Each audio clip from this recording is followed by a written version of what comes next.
ಆತ್ಮೀಯ ಬಂಧುಗಳೇ, ಶ್ರೀಮದ್ ಭಾಗವತಂ ಸ್ಕಂದ 3 ಅಧ್ಯಾಯ 2 ಕೃಷ್ಣ ಸ್ಮರಣೆ. ಇದರಿಂದ ಇವತ್ತು 6ನೇ ಶ್ಲೋಕವನ್ನು ತಿಳ್ಕೊಳ್ಳೋಣ.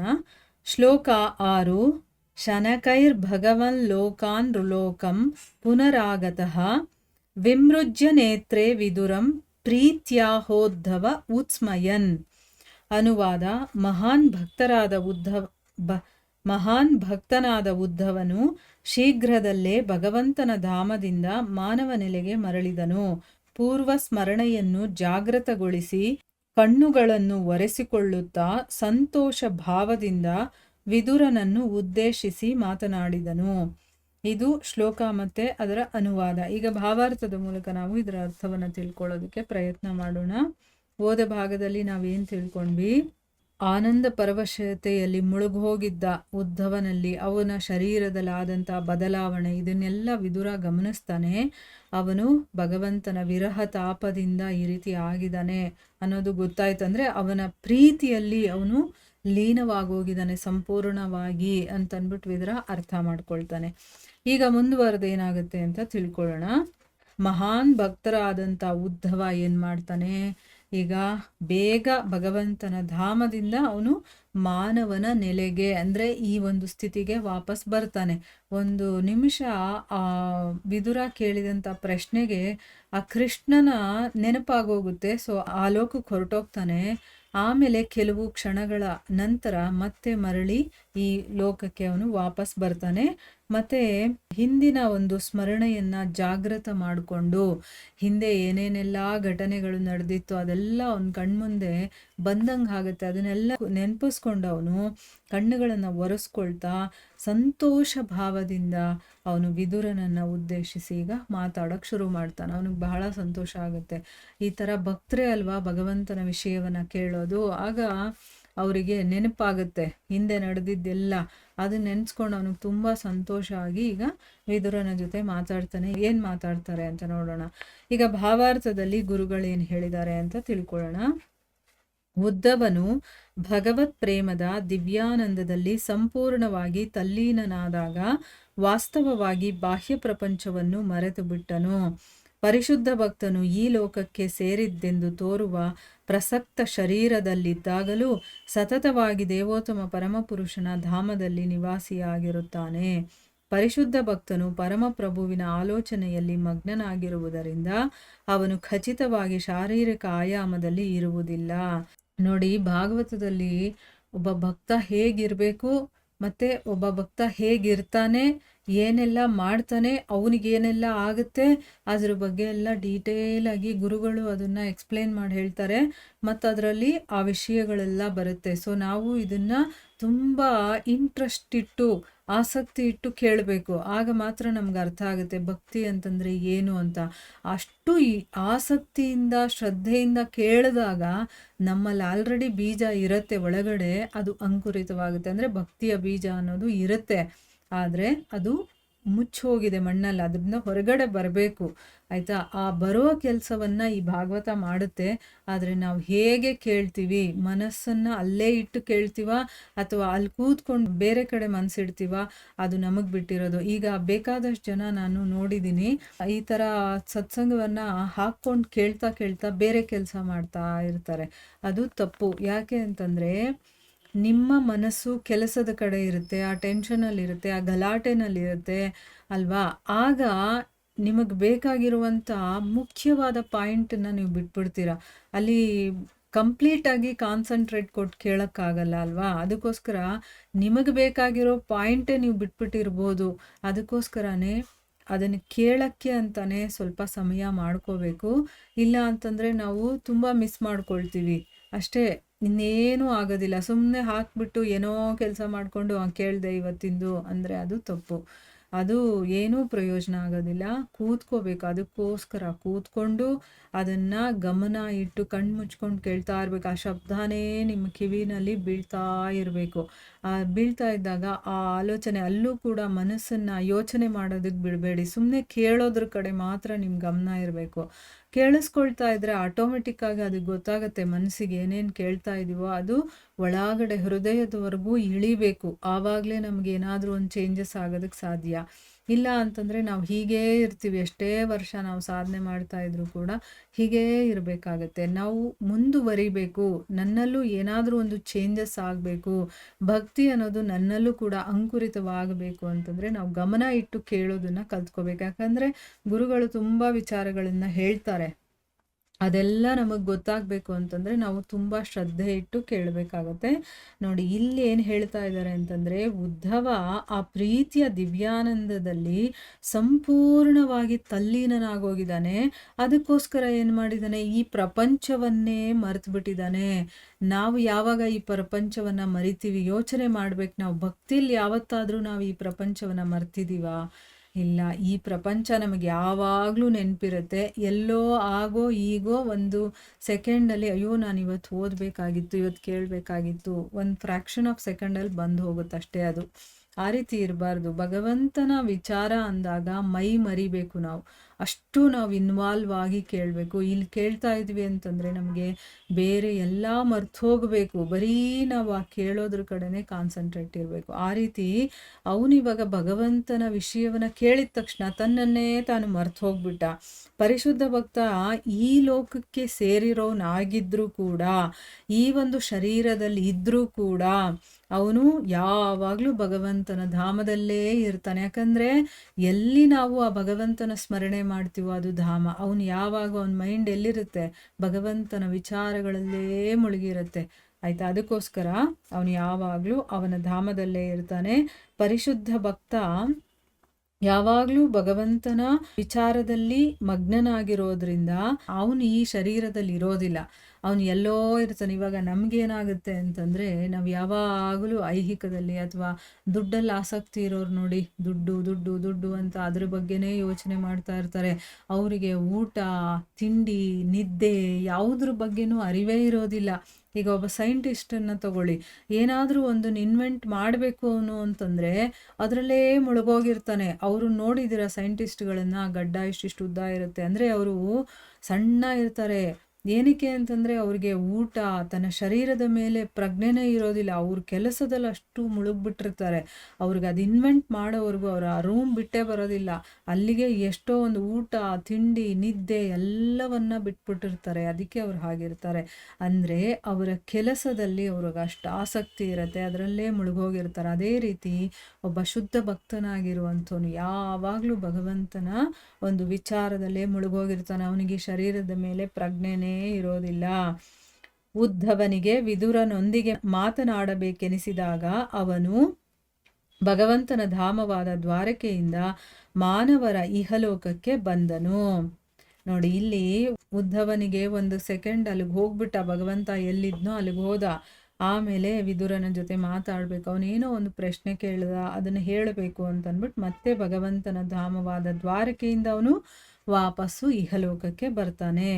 ಪರಿಶುದ್ಧ ಭಕ್ತನು ಮತ್ಸ್ಯಲೋಕದಲ್ಲಿದ್ದರೂ ಭಗವಂತನ ಸಂಬಂಧದಿಂದಾಗಿ ದಿವ್ಯ ಪ್ರೇಮ ಸೇವೆಯಲ್ಲಿ ನಿರತನಾಗಿರುವನೇ ಹೊರತು ಬೇರೆ ಲೌಕಿಕ ಉದ್ದೇಶದಿಂದಲ್ಲ.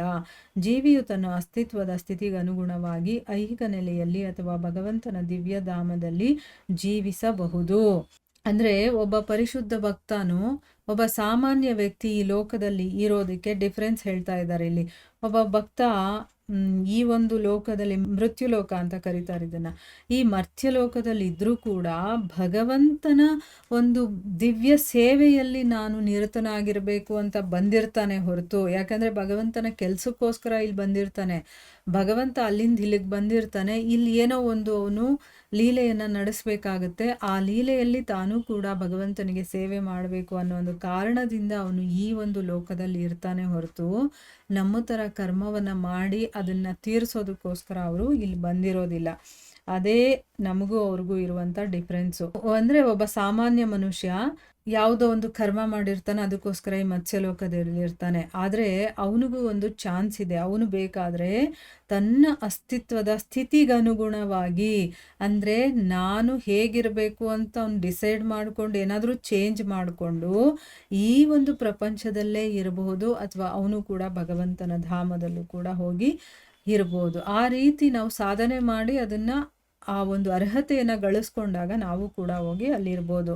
ಶ್ರೀ ಚೈತನ್ಯರು ಶ್ರೀಲ ರೂಪ ಗೋಸ್ವಾಮಿಗಳಿಗೆ ಚೈತನ್ಯ ಚರಿತಾಮೃತದಲ್ಲಿ ನೀಡಿರುವ ಉಪದೇಶದಲ್ಲಿ ಜೀವಿಯ ಸ್ಥಿತಿಗತಿಯ ಬದಲಾವಣೆಗಳನ್ನು ವಿವರಿಸಲಾಗಿದೆ.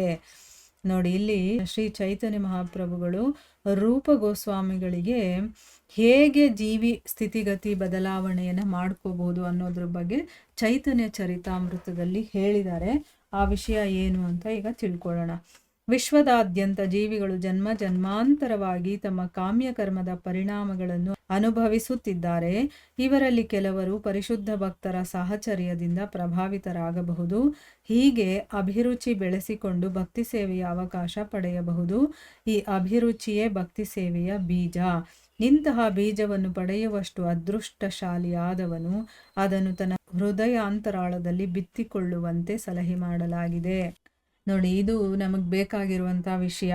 ಅದಕ್ಕೆ ಹೇಳೋದು, ಇಂಥ ಭಕ್ತರು ಬರೆದಿರುವಂತಹ ಗ್ರಂಥಗಳನ್ನು, ಇದು ಭಕ್ತಿ ಮಾರ್ಗದಲ್ಲಿ ಮುಂದುವರಿತಾ ನಮಗೆ ಆ ಒಂದು ಸ್ಟೇಜ್ಗೆ ಏನು ಬೇಕೋ ಆ ಗ್ರಂಥಗಳಿರುತ್ತೆ. ಇವಾಗ ನಾವು ಭಗವದ್ಗೀತೆಯನ್ನು ತಿಳ್ಕೊಂಡಿದ್ದೀವಿ ತಕ್ಕ ಮಟ್ಟಿಗೆ, ಅಲ್ಲಿಂದ ನೆಕ್ಸ್ಟು ನಾವು ಭಾಗವತಕ್ಕೆ ಬಂದಿದ್ದೀವಿ, ನೆಕ್ಸ್ಟು ಅದು ಚೈತನ್ಯ ಚರಿತಾಮೃತ, ಈ ರೀತಿ ಭಕ್ತಿ ರಸ ತುಂಬಿರುವಂತಹ ಗ್ರಂಥಗಳಿರುತ್ತೆ. ಅದನ್ನು ಓದಿದಾಗ ಭಕ್ತಿಯಲ್ಲಿ ನಾವು ಇನ್ನೂ ಮುಂದುವರಿಯೋದಕ್ಕೆ ಸಾಧ್ಯ ಆಗುತ್ತೆ. ಇಲ್ಲಿ ಏನು ಹೇಳಿದ್ದಾರೆ ಅಂತಂದರೆ, ಹೇಗೆ ನಾವು ನಮ್ಮನ್ನು ಬದಲಾವಣೆ ಮಾಡ್ಕೋಬಹುದು ಅನ್ನೋದನ್ನು ಹೇಳ್ತಾ ಇದ್ದಾರೆ. ಯಾಕಂದರೆ ಈಗ ನಾನು ಜನನ ಮರಣ ಚಕ್ರದಲ್ಲಿ ಬರ್ತಾ ಇರ್ತೀನಿ, ಹೋಗ್ತಾ ಇರ್ತೀನಿ. ಅದನ್ನು ಹೇಗೆ ಕಟ್ ಮಾಡ್ಕೊಳ್ಳೋದು, ಹೇಗೆ ನಾನು ಭಗವದ್ ಧಾಮಕ್ಕೆ ಹೋಗೋದು ಅನ್ನೋದ್ರ ಬಗ್ಗೆ ಹೇಳ್ತಾರೆ. ಇಲ್ಲಿ ಏನು ಅಂತಂದರೆ, ಇಡೀ ವಿಶ್ವದಲ್ಲಿ ಬೇರೆ ಬೇರೆ ಜೀವಿಗಳಿರುತ್ತಲ್ಲ, ಅವರು ಜನ್ಮ ಜನ್ಮಾಂತರದಲ್ಲಿ ತಾವು ಮಾಡಿದಂತಹ ಕರ್ಮದ ಫಲವನ್ನು ಅನುಭವಿಸೋದಕ್ಕೆ, ಅದರ ಪರಿಣಾಮವನ್ನು ಅನುಭವಿಸೋದಕ್ಕೋಸ್ಕರ ಇಲ್ಲಿದ್ದಾರೆ, ಅನುಭವಿಸ್ತಾ ಇದ್ದಾರಲ್ವಾ. ಆದರೆ ಯಾರಿಗಾದರೂ ನಮ್ಮ ಥರ ಇವಾಗ ನಮಗೆ ಯಾರು ಯಾವಾಗಲೂ ಮಾಡಿರೋ ಒಂದು ಪುಣ್ಯದ ಫಲದಿಂದ ಗುರುಗಳ ಸಹವಾಸ ಸಿಕ್ತು, ಆಯಿತಾ, ಒಬ್ಬ ಪರಿಶುದ್ಧ ಭಕ್ತರ ಸಹವಾಸ ಸಿಗುತ್ತೆ ಅಂತ ಇಟ್ಕೊಳ್ಳಿ. ಅದರಿಂದ ನಾವು ಪ್ರಭಾವಿತರಾಗ್ತೀವಿ, ಆಯಿತಾ. ಈಗ ನಮಗೆ ಯಾರೋ ಒಬ್ಬರು ಗುರುಗಳು ಸಿಗ್ತಾರೆ, ಈ ರೀತಿ ಓದಿ, ಈ ರೀತಿ ತಿಳ್ಕೊಳ್ಳಿ, ಈ ರೀತಿ ಹರಿನಾಮ ಸಂಕೀರ್ತನೆ ಮಾಡಿ, ಈ ರೀತಿ ಭಗವಂತನ ನಾಮಸ್ಮರಣೆ ಮಾಡಿ, ಮನುಷ್ಯ ಜನ್ಮ ಇರೋದು ಇದಕ್ಕೋಸ್ಕರ ಅಂತ ನಮಗೆ ಏನೋ ಒಂದು ತಿಳುವಳಿಕೆ, ಅವರ ಸಹವಾಸ ಸಿಕ್ಬಿಟ್ರೆ ಸಾಕು ನಮಗೆ. ಅದು ಎಷ್ಟೋ ಜನ್ಮದ ಪುಣ್ಯದ ಫಲದಿಂದ ನಮಗೆ ಅಂಥವರ ಸಂಘ ಸಿಗತ್ತೆ. ಅದು ಸಿಕ್ಕದ ಮೇಲೆ ನಮ್ಮ ಜೀವನನೇ ಪರಿವರ್ತನೆ ಆಗುತ್ತೆ. ಅದು ಸಿಗೋದೇ ತುಂಬ ಅಪರೂಪ. ಸಿಕ್ಕಿದಾಗ ಅದರಿಂದ ನಾವು ಪ್ರಯೋಜನವನ್ನು ಪಡ್ಕೊಂಡಿಲ್ಲ ಅಂತಂದರೆ ನಮ್ಮಷ್ಟು ಮುಟ್ಟಾಳರು ಬೇರೆ ಯಾರೂ ಇಲ್ಲ ಅಂತ ತಿಳ್ಕೊಬೇಕು. ಈಗ ನೋಡಿ, ಅಭಿರುಚಿಯನ್ನು ಬೆಳೆಸ್ಕೊಂಡು, ಅಂದರೆ ಒಬ್ಬ ಭಕ್ತರ ಸಹಚರ್ಯ ಸಿಗೋದಿದೆಯಲ್ಲ, ಅದಕ್ಕೆ ಬೆಸ್ಟ್ ಎಕ್ಸಾಂಪಲ್ ಅಂತಂದರೆ ನಾರದ ಮುನಿಗಳು. ದಾಸಿ ಕೆಲಸ ಮಾಡ್ಕೊಂಡಿದ್ದಂಥ ಒಬ್ಬ ದಾಸಿ ಪುತ್ರ ಅವರಿಗೆ ಋಷಿಗಳ ಒಂದು ಸಂಪರ್ಕ ಆಗುತ್ತೆ. ಶುದ್ಧ ಭಕ್ತರ ಸಂಪರ್ಕ ಆಗಿದ ತಕ್ಷಣ ಅವರು ಸೇವೆ ಮಾಡಿಕೊಂಡು ಅವ್ರ ಜೊತೇಲಿ ಇದ್ದಿದ್ದರಿಂದ ಅವರಿಗೆ ಭಕ್ತಿ ಬರುತ್ತೆ. ಆ ರೀತಿ ಅಂತ ಪರಿಶುದ್ಧ ಭಕ್ತರ ಸಹವಾಸ ನಮಗೇನಾದರೂ ಸಿಕ್ತು ಅಂತಂದರೆ ಅದರಲ್ಲಿ ನಾವು ಅಭಿರುಚಿಯನ್ನು ಬೆಳೆಸ್ಕೊಂಡು ಭಕ್ತಿ ಸೇವೆಯ ಅವಕಾಶವನ್ನು ನಾವು ಪಡ್ಕೋಬೋದು. ಈ ಅಭಿರುಚಿ ಅನ್ನೋದಿದೆಯಲ್ಲ, ಅಂದರೆ ನಾನು ಕೂಡ ಕೇಳಬೇಕು, ನಾನು ಭಾಗವತವನ್ನು ಕೇಳಬೇಕು, ನಾನು ಭಗವಂತನ ಬಗ್ಗೆ ತಿಳ್ಕೊಳ್ಬೇಕು ಅನ್ನುವಂಥ ಒಂದು ಅಭಿರುಚಿ ಬರುತ್ತಲ್ಲ, ಅದು ಭಕ್ತಿಯ ಬೀಜ ಅಂತ ಹೇಳೋದು. ಆ ಬೀಜವನ್ನು ಪಡೆಯೋಷ್ಟು ಅದೃಷ್ಟಶಾಲಿ ಯಾರಾದರೂ ಆದರೆ ನಿಜವಾಗ್ಲೂ ಅವನು ತುಂಬ ಅದೃಷ್ಟಶಾಲಿ ಅಂತಲೇ ತಿಳ್ಕೊಬೇಕು. ಆಮೇಲೆ ಅದನ್ನು ತನ್ನ ಹೃದಯ ಅಂತರಾಳದಲ್ಲಿ ಬಿತ್ತುಕೊಳ್ಬೇಕು ಅದನ್ನು. ಅಂದರೆ ಈ ಕಿವಿಲ್ ಕೇಳಿ ಆ ಕಿವಿಲ್ ಬಿಟ್ಬಿಟ್ರೆ ಏನೂ ಪ್ರಯೋಜನ ಇಲ್ಲ. ಅದು ಹೃದಯ ಕಿಳಿಬೇಕು ಅಂತಂದರೆ ಅರ್ಥ ಏನು? ಅದನ್ನು, ಆ ಭಕ್ತಿ ಅನ್ನುವಂಥ ಬೀಜವನ್ನು ನಾವು ಹೃದಯದಲ್ಲಿ ನೆಡಬೇಕು, ಆಯಿತಾ. ಈಗ ಒಂದು ಬೀಜ ನೆಟ್ಟರೆ ಅದು ಹೇಗೆ ಅದಕ್ಕೇನೇನು ಬೇಕೋ ಎಲ್ಲವನ್ನ, ನೀರು, ಗೊಬ್ಬರ ಇದೆಲ್ಲ ಹಾಕ್ತಾ ಇದ್ದರೆ ಅದು ಹೇಗೆ ಮೊಳಕೆ ಹೊಡೆದು ಆಮೇಲೆ ಸ್ವಲ್ಪ ಚಿಕ್ಕ ಗಿಡ ಆಗುತ್ತೆ, ಆಮೇಲೆ ದೊಡ್ಡ ಹೆಮ್ಮರವಾಗಿ ಬೆಳೆಯುತ್ತಲ್ಲ, ಅದೇ ರೀತಿ ಭಕ್ತಿ ಅನ್ನೋದು ಹೇಗೆ ಬೆಳೆಯುತ್ತೆ ಅನ್ನೋದಕ್ಕೆ ಇಲ್ಲಿ ಎಕ್ಸಾಂಪಲ್ ಕೊಟ್ಟು ಅವರು ಹೇಳ್ತಾ ಇದ್ದಾರೆ. ಏನು ಅಂತ ನೋಡೋಣ. ಬೀಜಕ್ಕೆ ನೀರೆರೆದು ಫಲದಾಯಕವಾಗುವಂತೆ ಅದನ್ನು ಪೋಷಿಸುವ ರೀತಿಯಲ್ಲೇ ಭಕ್ತಿ ಸೇವೆಯ ಬೀಜವನ್ನು ಭಕ್ತನ ಹೃದಯದಲ್ಲಿ ಬಿತ್ತಿ ಭಗವಂತನ ಪವಿತ್ರ ನಾಮ ಲೀಲೆಗಳ ಶ್ರವಣ ಸಂಕೀರ್ತನೆಗಳ ನೀರೆರೆಯುವ ಮೂಲಕ ಅದನ್ನು ಬೆಳೆಸಬಹುದು. ಹೀಗೆ ಬೆಳೆಸಿದ ಭಕ್ತಿ ಸೇವಾಲತೆಯು ಕ್ರಮೇಣ ಬೆಳೆಯುತ್ತದೆ. ನೋಡಿ, ಮೊದಲು ಬೀಜ ಬಿತ್ತಬೇಕು, ಭಕ್ತಿ ಅನ್ನುವಂಥ ಬೀಜವನ್ನು ಬಿತ್ತಬೇಕು, ಅದಕ್ಕೆ ನೀರೆರಿಬೇಕು, ಆಮೇಲೆ ಅದನ್ನು ಫಲ ಕೊಡುವ ಹಾಗೆ ಅದನ್ನು ಪೋಷಿಸ್ತೀವಲ್ವಾ ಒಂದು ಬೀಜವನ್ನು. ಅದೇ ರೀತಿ ಭಕ್ತಿ ಸೇವೆ ಅನ್ನುವಂಥ ಬೀಜವನ್ನು ಭಕ್ತನ ಹೃದಯದಲ್ಲಿ ಬಿತ್ತಿ ಭಗವಂತನ ಪವಿತ್ರ ನಾಮ ಲೀಲೆಗಳ ಶ್ರವಣ ಸಂಕೀರ್ತನೆ ಇದೆಲ್ಲ ನೀರು ಅದಕ್ಕೆ, ಅದನ್ನೆಲ್ಲ ಹಾಕ್ತಾ ಇರಬೇಕು. ಬರೀ ಬೀಜನ ನೆಟ್ಬಿಟ್ಟು ಸುಮ್ಮನೆ ಇದ್ಬಿಟ್ರೆ ಏನಾಗುತ್ತೆ, ಬೀಜ ಮೊಳಕೆನೇ ಬರೋದಿಲ್ಲ, ಅದಲ್ಲೇ ಇರುತ್ತೆ. ಈಗ ನಾವು ಮಾಡ್ತಾ ಇರೋದು ಅದೇ. ಭಕ್ತಿ ಅಂತಂದರೆ ನಮಗೆ ನಾನು ಭಕ್ತಿ ಮಾಡ್ತಾ ಇದ್ದೀನಿ ಅಂತ ಅಂದ್ಕೊಂಡಿದ್ದೀವಿ ಅಷ್ಟೇ, ನಾವಿನ್ನೂ ಮಾಡ್ತಾ ಇಲ್ಲ. ಆದರೂ ಕೂಡ ಅದೇ ಹಂತದಲ್ಲಿ ಎಷ್ಟೋ ವರ್ಷದಿಂದ ಇದ್ದೀವಿ, ಅಲ್ಲಿಂದ ಮುಂದೆ ಹೋಗ್ತಾನೇ ಇಲ್ಲ ನಾವು. ಯಾಕೆ? ಅದಕ್ಕೆ ನೀರೆರಿತಾ ಇಲ್ಲ. ಏನು ನೀರೆರಿಯೋದು ಅಂತಂದರೆ ಭಗವಂತನ ನಾಮ ಸ್ಮರಣೆ ಮಾಡೋದು, ಭಗವಂತನ ನಾಮ ಜಪ ಮಾಡೋದು, ಆಮೇಲೆ ಭಗವಂತನ ಲೀಲೆಗಳನ್ನು ಕೇಳೋದು, ಸಂಕೀರ್ತನೆ ಮಾಡೋದು, ಇದೆಲ್ಲ ಅದಕ್ಕೆ ನೀರೆರಿಯೋ ಥರ ಪ್ರತಿನಿತ್ಯ ಮಾಡಬೇಕು, ಪ್ರತಿ ಕ್ಷಣ ಮಾಡ್ತಾ ಇರಬೇಕು. ನಾವು ಬೇಗ ಬೇಗ ಮುಂದುವರಿಬೇಕು ಅಂದರೆ ನಾನು ಎಷ್ಟು ಅದಕ್ಕೆ ಚೆನ್ನಾಗಿ ಪೋಷಣೆ ಮಾಡ್ತೀನೋ ಅಷ್ಟು ಬೇಗ ನಾವು ಬೆಳಿತೀವಲ್ವಾ. ಈ ರೀತಿ ಆ ಭಕ್ತಿ ಅನ್ನುವಂಥ ಲತೆ ಬೆಳೀತಾ ಹೋಗುತ್ತೆ ಕ್ರಮೇಣ. ಭಕ್ತನು ಮಾಲಿಯಂತೆ ಸತತವಾಗಿ ಶ್ರವಣ ಸಂಕೀರ್ತನೆಗಳ ನೀರನ್ನು ಎರೆಯುತ್ತಾ ಹೋಗುತ್ತಾನೆ. ಭಕ್ತಿ ಸೇವೆಯ ಲತೆಯು ಕ್ರಮೇಣ ಎಷ್ಟು ಎತ್ತರಕ್ಕೆ ಬೆಳೆಯುತ್ತದೆಂದರೆ ಅದು ಇಡೀ ಐಹಿಕ ಬ್ರಹ್ಮಾಂಡವನ್ನು ಹಾದು ಹೋಗಿ ಪರವ್ಯೋಮವನ್ನು ಪ್ರವೇಶಿಸುತ್ತದೆ. ಮಾತ್ರವಲ್ಲ, ಗೋಲೋಕ ವೃಂದಾವನವನ್ನು ತಲುಪುವವರೆಗೆ ಎತ್ತರಕ್ಕೆ ಬೆಳೆಯುತ್ತಲೇ ಹೋಗುತ್ತದೆ. ನೋಡಿ, ಇಲ್ಲೇನು ಹೇಳ್ತಾ ಇದ್ದಾರೆ, ಭಕ್ತ ಒಬ್ಬ ಮಾಲಿಯ ಥರ, ತೋಟವನ್ನು ನೋಡ್ಕೊಳ್ತಾನಲ್ಲ ಅವನ ಥರ, ಅವನು ಸತತವಾಗಿ ಶ್ರವಣ ಸಂಕೀರ್ತನೆ ಅನ್ನುವಂಥ ನೀರನ್ನು ಹಾಕ್ತಾ ಇದ್ರೆ ಏನಾಗುತ್ತೆ, ಆ ಭಕ್ತಿ ಅನ್ನುವಂಥ ಲತೆ ಬೆಳೀತಾ ಬೆಳೀತಾ ಹೋಗುತ್ತೆ. ಎಲ್ಲಿವರೆಗೂ ಬೆಳೆಯುತ್ತೆ? ಈ ಬ್ರಹ್ಮಾಂಡ, ಇಡೀ ಐಹಿಕ ಬ್ರಹ್ಮಾಂಡವನ್ನೇ ಹಾದು ಹೋಗ್ಬಿಡುತ್ತೆ ಅಂತ ಹೇಳ್ತಾ ಇದ್ದಾರೆ. ಪರವ್ಯೋಮ ಅಂದರೆ ಈ ಒಂದು ಬ್ರಹ್ಮಾಂಡ ಬಿಟ್ಟು ಬೇರೆ ಲೋಕ ಇದೆಯಲ್ಲ, ಅಲ್ಲಿಗೆ ಹೋಗಿ ಅಲ್ಲಿಂದ ಮುಂದಕ್ಕೆ ಭಗವಂತನ ಧಾಮ ಇದೆಯಲ್ಲ ಅಲ್ಲಿವರೆಗೂ ಹೋಗುತ್ತೆ. ಅಲ್ಲಿವರೆಗೂ ಬೆಳೀತಾನೆ ಇರುತ್ತದು, ಸ್ಟಾಪ್ ಆಗೋದಿಲ್ಲ. ಆದರೆ ನಾವು ಆರೈಕೆ ಮಾಡೋದು ತುಂಬ ಇಂಪಾರ್ಟೆಂಟು. ಅಂದ್ರೇನು, ಪ್ರತಿನಿತ್ಯ ಕೇಳ್ತಾನೇ ಇರಬೇಕು, ನಾವು ಶ್ರವಣ ಸಂಕೀರ್ತನೆ ಮಾಡ್ತಾನೆ ಇರಬೇಕು. ಆಗ ಮಾತ್ರ ಆ ಮರ ಬೆಳ್ಕೊಂಡು ಹೋಗುತ್ತೆ. ಭಕ್ತನಾದ ಮಾಲಿಯು ಕೇವಲ ಶ್ರವಣ ಮತ್ತು ಸಂಕೀರ್ತನೆಯಿಂದ ಭಗವಂತನಿಗೆ ಭಕ್ತಿ ಸೇವೆ ಸಲ್ಲಿಸುವ ಮೂಲಕ ಲೌಕಿಕ ನೆಲೆಯಿಂದಲೂ ಭಗವಂತನ ಧಾಮದೊಂದಿಗೆ ಸಂಪರ್ಕ ಹೊಂದಿರುತ್ತಾನೆ. ನೋಡಿ, ಯಾವಾಗ ಭಕ್ತನಾದಂತಹ ಮಾಲಿ ಶ್ರವಣ ಮತ್ತು ಸಂಕೀರ್ತನ ಅನ್ನುವಂಥ ನೀರನ್ನು ಸರಿಯಾಗಿ ಕೊಡ್ತಾ ಇರ್ತಾನೋ ಆ ಒಂದು ಬೀಜಕ್ಕೆ, ಅಲ್ಲಿಂದ ಏನಾಗುತ್ತೆ, ಅವನು ಇಲ್ಲಿದ್ದರೂ ಕೂಡ, ಲೌಕಿಕ ಪ್ರಪಂಚದಲ್ಲಿದ್ದರೂ ಕೂಡ ಭಗವಂತನ ಸಂಪರ್ಕವನ್ನು ಹೊಂದಿರ್ತಾನೆ. ಅಂದರೆ ಆ ಧಾಮಕ್ಕೆ ಸಂಪರ್ಕ ಇರುತ್ತೆ ಇವನಿಗೆ. ಡೈರೆಕ್ಟ್ ಇಲ್ಲಿಂದ ಅಲ್ಲಿಗೆ ಹೊರಟೋಗ್ಬೋದು, ಅವನು ಅಲ್ಲಿಂದ ವಾಪಸ್ ಮತ್ತೆ ಬಂದ್ಬಿಡ್ಬೋದು. ಆ ರೀತಿಯ ಒಂದು ಸೌಲಭ್ಯವನ್ನು ಅವನು ಪಡಿತಾನೆ. ಲತೆಯು ಮತ್ತೊಂದರ ಅಂದರೆ ಪ್ರಬಲವಾದ ವೃಕ್ಷದ ಆಶ್ರಯ ಪಡೆಯುತ್ತದೆ. ಅಂತೆಯೇ ಭಕ್ತನು ಪೋಷಿಸಿ ಬೆಳೆಸಿದ ಭಕ್ತಿ ಸೇವಾಲತೆಯು ಭಗವಂತನ ಪಾದಪದ್ಮಗಳಲ್ಲಿ ಆಶ್ರಯ ಪಡೆದು ಅಲ್ಲಿ ಸ್ಥಿರವಾಗುತ್ತದೆ. ಅಂದರೆ ಒಂದು ಬಳ್ಳಿ ಇರುತ್ತಲ್ಲ, ಅದು ಹೇಗೆ ಒಂದು ದೊಡ್ಡ ಮರವನ್ನು ಆಶ್ರಯಿಸಿರುತ್ತೋ, ಆ ದೊಡ್ಡ ಮರವನ್ನು ಆಶ್ರಯಿಸಿ ಅದು ಹಬ್ಕೊಂಡು ಹೋಗುತ್ತಲ್ವಾ, ಅದೇ ರೀತಿ ಈ ಒಂದು ಭಕ್ತಿಲತೆಗೆ ಯಾವುದು ಆಶ್ರಯ ಅಂತಂದರೆ ಭಗವಂತನ ಪಾದಕಮಲಗಳು, ಅಲ್ಲಿ ಆಶ್ರಯವನ್ನು ಪಡ್ಕೊಳ್ಳುತ್ತದು. ಲತೆ ಹೀಗೆ ಸ್ಥಿರವಾದ ಅನಂತರ ಫಲ ಕೊಡಲು ಆರಂಭಿಸುತ್ತದೆ. ಅದನ್ನು ಪೋಷಿಸಿ ಬೆಳೆಸಿದ ಮಾಲಿಗೆ ಆಗ ಈ ಫಲವನ್ನು ಅನುಭವಿಸುವುದು ಸಾಧ್ಯವಾಗುತ್ತದೆ. ಇವಾಗ ಆ ಲತೆ ಏನಾಗುತ್ತೆ, ಸರಿಯಾಗಿ ಗಟ್ಟಿಯಾಗಿ ಅದು ಆ ಮರವನ್ನು ಆಶ್ರಯ ಪಡ್ಕೊಂಡು ಗಟ್ಟಿಯಾಗಿ ನಿಂತ್ಕೊಳ್ಳುತ್ತಲ್ಲ, ಅದಾದಮೇಲೆ ಅದು ಫಲ ಕೊಡೋದಕ್ಕೆ ಪ್ರಾರಂಭ ಮಾಡುತ್ತೆ. ಆಗೇನು ಮಾಡುತ್ತೆ, ಯಾರು ಅದನ್ನು ಪೋಷಿಸಿ ಬೆಳೆಸಿರ್ತಾನೋ ಅವನಿಗೆ, ಆ ಮಾಲಿಗೆ ಆ ಫಲವನ್ನು ಅನುಭವಿಸೋದಕ್ಕೆ ಅದು ಸಾಧ್ಯ ಆಗುತ್ತೆ. ಹೀಗೆ ಅವನ ಜೀವನ ಸಾರ್ಥಕವಾಗುತ್ತೆ. ಉದ್ಧವ ಈ ಹಂತವನ್ನು ಸಾಧಿಸಿದವನು ಎಂಬುದು ಅವನ ಕೈಂಕರ್ಯಗಳಿಂದ ವೇದ್ಯವಾಗುತ್ತದೆ. ಅವನು ಏಕಕಾಲದಲ್ಲಿ ಪರಲೋಕವನ್ನು ತಲುಪಿಯೂ ಈ ಲೋಕದಲ್ಲಿ ಗೋಚರಿಸಬಲ್ಲವನಾಗಿದ್ದನು. ನೋಡಿ, ಇದನ್ನು ಹೇಗೆ ನಾವು ಬೆಳೆಸಬೇಕು, ಪೋಷಿಸಬೇಕು ಅಂತೆಲ್ಲ ಹೇಳಿದ್ರಲ್ವ. ಈ ರೀತಿಯೇ ಅವನು ಆ ಹಂತವನ್ನು ಸಾಧಿಸಿರುವಂಥವನು ಉದ್ಧವ.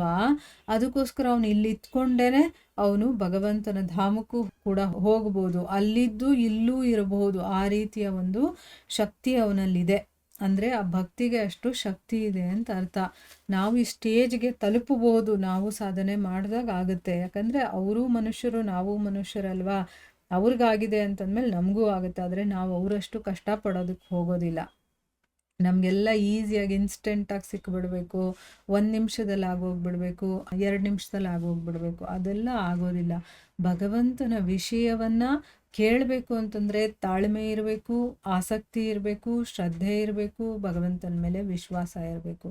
ಇದೆಲ್ಲ ಇಟ್ಕೊಂಡು ನಾವು ಯಾವಾಗ ಕೇಳ್ತೀವೋ ನಿಜವಾಗ್ಲೂ ಭಕ್ತಿಯಲ್ಲಿ ನಾವು ಮುಂದುವರಿಯೋದಕ್ಕೆ ಸಾಧ್ಯ ಆಗುತ್ತೆ. ಇಲ್ಲಿಗೆ ನಾವು ನಿಲ್ಲಿಸೋಣ. ಹರೇ ಕೃಷ್ಣ.